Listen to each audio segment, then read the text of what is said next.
امین شاه صاحبنا تاسو وینئ ګورئ چې مبارکو لاسونو باندې د ایوارډ حاصلې دوه سره ګټیمان او ټول مشه منصور کلي ته په جمع السلام علیکم.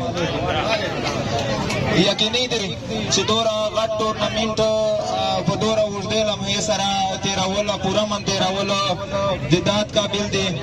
زه به یوه خبره وکړو، تاسو ماشه پېژنو، دا پلکیرې خلک چې کوم دي ناست دي د تماشا یې، دا کم از کم دا حق په دو جوړېږي چې دا چې د داد ول چې پنځه کسانې مخې واله د تنقید ول 100 کسانې دا ته شکست ورکوای شي دا پنځه کسانه. دا نور شی دا صرف دا یي چې سړي حوصله افزایي ورسره زیاته سي، مخته تنقید سړک او زوره کولی نه سي، خو حوصله افزایي ورسره زیاته سي. امن فضلت دا د جګړو نه مندېږي، دا د کینو مندېږي.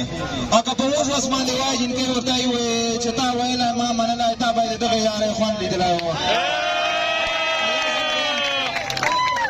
یو ځل بیا زه د مشه منصور کرکټ کلب ته مبارکباد وایي د ګټې والا کلیم الله ته ډېره مهرباني، ډېره شکریه. الله مو آباد.